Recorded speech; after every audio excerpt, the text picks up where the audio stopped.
ನಟ ಶಿವರಾಜ್ ಕುಮಾರ್ ಅವರ ಸಿನಿ ಜೊತೆಗೆ 40 ವರ್ಷ ತುಂಬಿವೆ. 40 ವರ್ಷಗಳ ಹಿಂದೆ ಜೂನ್ 19ರಂದು ಅವರ ಮೊದಲ ಸಿನಿಮಾ ಆನಂದ್ ತೆರೆ ಕಂಡಿತು. ಹಾಗಾಗಿ ಶಿವಣ್ಣ ಅವರ ಈ 40 ವರ್ಷಗಳ ಸಿನಿ ಜರ್ನಿಯನ್ನು ಫ್ಯಾನ್ಸ್ ಸಂಭ್ರಮದಿಂದ ಸೆಲೆಬ್ರೇಟ್ ಮಾಡ್ತವೆ.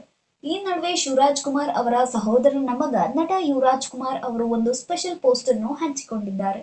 ದೊಡ್ಡಪ್ಪ ನನ್ನ ಜೀವನದ ಮಾರ್ಗದರ್ಶಕರು ಅಂತ ಹೆಮ್ಮೆಯಿಂದ ಹೇಳಿಕೊಂಡಿದ್ದಾರೆ. ದೊಡ್ಡಪ್ಪನವರ 40 ವರ್ಷಗಳ ಸಿನಿ ಜರ್ನಿ. ದೊಡ್ಡಪ್ಪ ನನಗೆ ಚಿಕ್ಕವನಾದಾಗಿನಿಂದಲೂ ಫೇವರೇಟ್ ನಟ ಅಷ್ಟೇ ಅಲ್ಲ, ಅವರು ನನ್ನ ಜೀವನದ ಮಾರ್ಗದರ್ಶಕರೂ ಕೂಡ. ಚಿತ್ರ ಹಾಗೂ ಚಿತ್ರರಂಗದ ಮೇಲಿನ ಅವರ ಬದ್ಧತೆ ನಮಗೆಲ್ಲ ಪಾಠಗಳಂತೆ. ನಟನೆ ಮೇಲಿರುವ ಅವರ ಉತ್ಸಾಹ ನನ್ನಂತೆಯೇ ಎಷ್ಟೋ ಜನರ ಜೀವನೋತ್ಸಾಹಕ್ಕೆ ಕಾರಣವಾಗಿದೆ. ಒಬ್ಬ ನಟ ಶ್ರೇಷ್ಠ ನಟನಾಗುವುದು ಹೇಗೆ ಅಂತ ನಮ್ಮ ದೊಡ್ಡಪ್ಪನವರ ಒಂದೊಂದು ಚಿತ್ರಗಳು ತೋರಿಸಿಕೊಟ್ಟಿವೆ ಎಂದು ಯುವರಾಜ್ ಕುಮಾರ್ ಹೇಳಿದ್ದಾರೆ. ಸದಾ ಇತರರಿಗಾಗಿ ಮಿಡಿಯುವ ದೊಡ್ಡಪ್ಪನ ಹೃದಯ, ಪ್ರೀತಿ, ವಿಶ್ವಾಸ, ಬಾಂಧವ್ಯಕ್ಕೆ ಎಂದಿಗೂ ನಿರಾಸೆ ಮೂಡಿಸದೆ ಎಲ್ಲರನ್ನ ಕಾಯಲು ನಿಲ್ಲುತ್ತದೆ. ತನ್ನ ಅನಾರೋಗ್ಯದ ಸಂದರ್ಭದಲ್ಲೂ ಕೂಡ ತನ್ನನ್ನು ನಂಬಿದವರಿಗೆ ಭರವಸೆಯ ಸಾಂತ್ವನ ಹೇಳಿದ್ದು ದೊಡ್ಡಪ್ಪನವರ ವಿಶಾಲ ಹೃದಯವಂತಿಕೆ ಎಂದು ಯುವರಾಜ್ ಕುಮಾರ್ ತಿಳಿಸಿದ್ದಾರೆ. ಡೈರೆಕ್ಟರ್ ನಾಗಶೇಖರ್ ನಿರ್ದೇಶನದ ಸಂಜು ವೆಡ್ಸ್ ಗೀತಾ 2 ರಿಲೀಸ್ ಆಗಿದೆ. ಇದೀಗ ಮೈಸೂರಿನಲ್ಲಿ ಸಂಜು ವೆಡ್ಸ್ ಗೀತಾ 2 ಸಿನಿಮಾ ನೋಡಿದ್ದಾರೆ ಶಿವಣ್ಣ. ಶಕ್ತಿಧಾಮ ಆಶ್ರಮದ ಮಕ್ಕಳ ಜೊತೆ ಶಿವರಾಜ್ ಕುಮಾರ್ ಹಾಗೂ ಗೀತಾ ಶಿವರಾಜ್ ಕುಮಾರ್ ಸಿನಿಮಾ ನೋಡಿದ್ದಾರೆ. ನಗರದ ಡಿಆರ್ಸಿ ಮಾಲ್ನಲ್ಲಿ ಸಿನಿಮಾ ವೀಕ್ಷಣೆ ಮಾಡಿದ್ದಾರೆ. ಈ ವೇಳೆ ಶಿವಣ್ಣ ಮಾತನಾಡಿ, ಶಕ್ತಿಧಾಮ ಮಕ್ಕಳ ಜೊತೆ ಸಿನಿಮಾ ನೋಡಿ ಖುಷಿಯಾಗಿದೆ. ಸಿನಿಮಾ ತುಂಬಾ ಚೆನ್ನಾಗಿದೆ. ಗೀತಾ ಹೆಸರಲ್ಲಿ ಒಂದು ಶಕ್ತಿ ಇದೆ. ಈ ಹಿಂದೆ ಅನೇಕ ಸಿನಿಮಾಗಳು ಗೀತಾ ಹೆಸರಿನಲ್ಲಿ ಬಂದು ಹಿಟ್ ಆಗಿದೆ. ಈ ಬಗ್ಗೆ ಶಿವಣ್ಣ ಮಾತನಾಡಿ, ಎಲ್ಲದಕ್ಕೂ ನಮ್ಮನ್ನ ಕೇಳಿದ್ರೆ ಹೇಗೆ, ನೀವು ಕೂಡ ನಮ್ಮ ಜೊತೆ ಕೈ ಜೋಡಿಸಿ, ಮಾಧ್ಯಮದವರು ನಮ್ಮ ಜೊತೆ ಕೈ ಜೋಡಿಸಿ, ಯಾಕೆ ಕನ್ನಡ ಸಿನಿಮಾಗೆ ಸ್ಕ್ರೀನ್ ಸಿಗಲ್ಲ ನೋಡೋಣ ಎಂದು ಹ್ಯಾಟ್ರಿಕ್ ಹೀರೋ ಶಿವರಾಜ್ ಕುಮಾರ್ ಹೇಳಿಕೆ ನೀಡಿದ್ರು. ಇನ್ನು ಸಂಜು ವೆಡ್ಸ್ ಗೀತಾ ಡೈರೆಕ್ಟರ್ ನಾಗಶೇಖರ್ ಈ ಚಿತ್ರವನ್ನ ನಿರ್ದೇಶನ ಮಾಡಿದ್ದಾರೆ. ಶ್ರೀಧರ್ ಸಂಭ್ರಮ ಈ ಚಿತ್ರಕ್ಕೆ ಸಂಗೀತ ಕೊಟ್ಟಿದ್ದಾರೆ. ಸಂಜು ಪಾತ್ರದಲ್ಲಿ ಶ್ರೀನಗರ ಕಿಟ್ಟಿ ಅಭಿನಯಿಸಿದ್ದಾರೆ. ಗೀತಾ ಪಾತ್ರದಲ್ಲಿ ರಚಿತಾರಾಮ್ ಅಭಿನಯಿಸಿದ್ದಾರೆ. ಇವರ ಈ ಚಿತ್ರದ ಹಾಡುಗಳು ಗಮನ ಸೆಳೆದಿವೆ. ಚೇತನ್ ಚಂದ್ರ ಅತಿಥಿ ಪಾತ್ರ ಮಾಡಿದ್ದು, ರಂಗಾಯಣ ರಘು, ಸಾಧು ಕೋಕಿಲ, ಇಚ್ಚಿ ಗಿಲಿಗಿಲಿ ವಿನೋದ್, ಸಂಪತ್ ಕುಮಾರ್ ಸೇರಿ ಹಲವರು ಚಿತ್ರದಲ್ಲಿ ಅಭಿನಯಿಸಿದ್ದಾರೆ. ಬಿಗ್ ಬಾಸ್ ಕನ್ನಡ ಸೀಸನ್ 11ರ ಮಧ್ಯದಲ್ಲೇ ತಾವು ಬಿಗ್ ಬಾಸ್ ನಡೆಸಿಕೊಡೋದಿಲ್ಲ ಎಂದು ಕಿಚ್ಚ ಸುದೀಪ್ ಅವರು ಸ್ಪಷ್ಟ ಮಾತುಗಳಲ್ಲಿ ಹೇಳಿದ್ರು.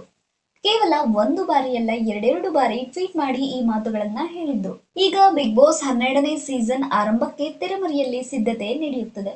ಸುದೀಪ್ ಮತ್ತೆ ನಿರೂಪಣೆ ಮಾಡುತ್ತಾರೆ ಎಂದು ಕೆಲವರು ಹೇಳಿದರೆ, ಇನ್ ಕೆಲವರು ಅವರು ಮಾಡೋದಿಲ್ಲ ಎನ್ನುತ್ತಿದ್ದಾರೆ. ಈ ಮಧ್ಯೆ ಸುದೀಪ್ ಅವರೇ ಈ ಬಗ್ಗೆ ಮಾತನಾಡಿದ್ದಾರೆ. ಸುದೀಪ್ ವಾಹಿನಿಯ ಮುಂದೆ ಒಂದಷ್ಟು ಷರತ್ತುಗಳನ್ನು ಇಟ್ಟಿದ್ದು, ಈ ಷರತ್ತು ಪೂರೈಸಿದರೆ ಮತ್ತೆ ನಿರೂಪಣೆ ಮಾಡಲು ಅವರು ಸಿದ್ಧ ಎಂದು ವರದಿಯಾಗಿತ್ತು. ಈ ಅಂತೆ ಕಂತೆ ಚರ್ಚೆಯಲ್ಲಿರುವಾಗಲೇ ಕೆಲವರು ಸುದೀಪ್ ತಮ್ಮ ಮಾತಿಗೆ ಬದ್ಧರಾಗಿರಬೇಕು ಎಂದು ಹೇಳಿದ್ದೂ ಇದೆ. ಇನ್ ಕೆಲವರು ಸುದೀಪ್ ಅವರನ್ನು ಮತ್ತೆ ನಿರೂಪಣೆಯ ಸ್ಥಾನದಲ್ಲಿ ನೋಡಲು ಇಚ್ಛಿಸುತ್ತಿದ್ದಾರೆ. ಈಗ ಸುದೀಪ್ ಅವರೇ ಈ ಬಗ್ಗೆ ಮಾತನಾಡಿದ್ದಾರೆ. ಮಾಧ್ಯಮ ಒಂದಕ್ಕೆ ನೀಡಿದ ಸಂದರ್ಶನದಲ್ಲಿ ಸುದೀಪ್ ಅವರು ಈ ಬಗ್ಗೆ ಮಾತನಾಡಿದ್ದು, ಇದು ಮಾತನಾಡಲು ಸೂಕ್ತ ವೇದಿಕೆ ಅಲ್ಲ ಎಂದಿದ್ದಾರೆ. ಅಲ್ಲದೆ ಅವರು ಆ ಬಗ್ಗೆ ಮಾತನಾಡಿದರೆ ಎಲ್ಲಾ ಪ್ರಶ್ನೆಗಳಿಗೆ ಉತ್ತರ ನೀಡುತ್ತಾರಂತೆ, ಆಗ ಆರಂಭ ಹಾಗೂ ಅಂತ್ಯ ಎರಡೂ ಸಿಗುತ್ತದೆ ಎಂದು ಹೇಳಿದ್ದಾರೆ. ಕಮಲ್ ಹಾಸನ್ ನೀಡಿದ ಕನ್ನಡ ವಿರೋಧಿ ಹೇಳಿಕೆಯಿಂದಾಗಿ ಅವರ ಥಗ್ ಲೈಫ್ ಸಿನಿಮಾವನ್ನು ಕರ್ನಾಟಕದಲ್ಲಿ ಬಿಡುಗಡೆ ಮಾಡಲು ಸಾಧ್ಯವಾಗಿರಲಿಲ್ಲ. ರಾಜ್ಯಾದ್ಯಂತ ಕಮಲ್ ಹಾಸನ್ ವಿರುದ್ಧ ಆಕ್ರೋಶ ವ್ಯಕ್ತವಾಗಿತ್ತು. ಥಗ್ ಲೈಫ್ ಸಿನಿಮಾವನ್ನು ಯಾವುದೇ ಕಾರಣಕ್ಕೂ ಬಿಡುಗಡೆ ಮಾಡಲು ಬಿಡುವುದಿಲ್ಲ ಎಂದು ಕನ್ನಡ ಪರ ಹೋರಾಟಗಾರರು ಪ್ರತಿಭಟಿಸಿದ್ರು. ಸದ್ಯ ಈ ವಿಚಾರದಲ್ಲಿ ಸುಪ್ರೀಂ ಕೋರ್ಟ್ನಲ್ಲಿ ಕಮಲ್ ಹಾಸನ್ಗೆ ಜಯ ಸಿಕ್ಕಿದೆ. ರಾಜ್ಯದಲ್ಲಿ ಥಗ್ ಲೈಫ್ ಸಿನಿಮಾವನ್ನು ಬಿಡುಗಡೆ ಮಾಡಬೇಕು ಎಂದು ಸುಪ್ರೀಂ ಕೋರ್ಟ್ ಸೂಚಿಸಿದೆ. ಅಷ್ಟೇ ಅಲ್ಲದೆ ಕರ್ನಾಟಕದಲ್ಲಿ ಥಗ್ ಲೈಫ್ ಚಿತ್ರ ಬಿಡುಗಡೆಯಾದ ವೇಳೆ ಗಲಾಟೆ, ಪ್ರತಿಭಟನೆ ನಡೆದರೆ ರಾಜ್ಯ ಕಾನೂನು ಅಡಿಯಲ್ಲಿ ಸೂಕ್ತ ಕ್ರಮ ತೆಗೆದುಕೊಳ್ಳಬೇಕೆಂದು ಕರ್ನಾಟಕ ರಾಜ್ಯ ಸರ್ಕಾರಕ್ಕೆ ಸುಪ್ರೀಂ ಕೋರ್ಟ್ ಸೂಚನೆ ನೀಡಿದೆ. ಈ ವೇಳೆ ಸರ್ಕಾರದ ಪರ ವಾದ ಮಂಡಿಸಿದ ವಕೀಲರು, ನಾವು ಥಗ್ ಲೈಫ್ ಸಿನಿಮಾದ ಬಿಡುಗಡೆಗೆ ನಿಷೇಧ ಹೇರಿಲ್ಲ, ಚಿತ್ರ ಬಿಡುಗಡೆ ವೇಳೆ ಭದ್ರತೆಯನ್ನು ನೀಡಲು ಸಿದ್ಧವಿದ್ದೇವೆ ಎಂದು ಹೇಳಿದ್ದಾರೆ. ಇದಕ್ಕೆ ಪ್ರತಿಕ್ರಿಯಿಸಿರುವ ನ್ಯಾಯಾಧೀಶರು, ಸಿನಿಮಾ ಬಿಡುಗಡೆಯಾದರೆ ಚಿತ್ರಮಂದಿರಕ್ಕೆ ಬೆಂಕಿ ಇಟ್ಟು ಸುಟ್ಟು ಹಾಕುವ ಬೆದರಿಕೆ ಹಾಕಲಾಗುತ್ತಿದೆ. ಹೀಗೆ ಭಯದಲ್ಲಿ ನಿರ್ಮಾಪಕರು ಚಿತ್ರವನ್ನು ಹೇಗೆ ಬಿಡುಗಡೆ ಮಾಡ್ತಾರೆ? ಸಿನಿಮಾ ಬಿಡುಗಡೆ ವೇಳೆ ಭದ್ರತೆ ನೀಡುವುದು ರಾಜ್ಯದ ಕರ್ತವ್ಯ ಎಂದು ಸೂಚಿಸಿದ್ದಾರೆ.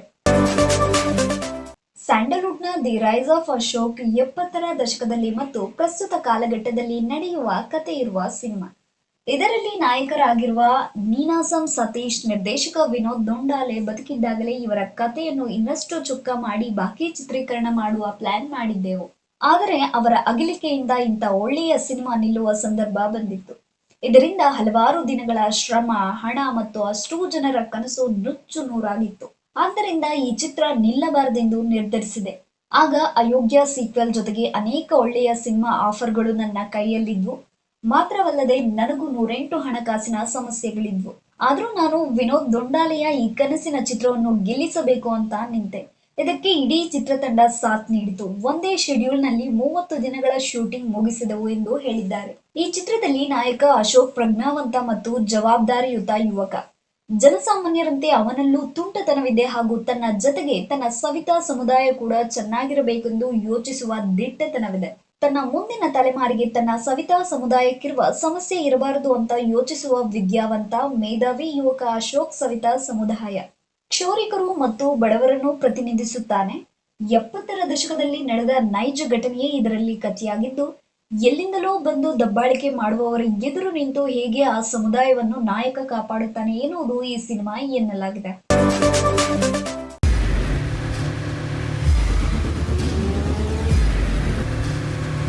ಪ್ರಜಾಮಾರ್ಗ ನ್ಯೂಸ್, ಇದು ಜನಸಾಮಾನ್ಯರ ಧ್ವನಿ. ನಮಸ್ಕಾರ. ನೀವು ನೋಡ್ತಾ ಇದ್ದೀರಾ ಪ್ರಜಾಮಾರ್ಗ ನ್ಯೂಸ್. ರಾಷ್ಟ್ರದ ರಾಜ್ಯದ ರಾಜಕೀಯದ ಬಗ್ಗೆ ಹೆಚ್ಚಿನ ಸಿನಿಮಾ ಅಪ್ಡೇಟ್ಗಳಿಗಾಗಿ ಫಸ್ಟ್ ಲೈಕ್ ಮಾಡಿ, ಸಬ್ಸ್ಕ್ರೈಬ್ ಆಗಿ, ಹಾಗೆ ಫಾಲೋ ಕೂಡ ಮಾಡಬೇಕು.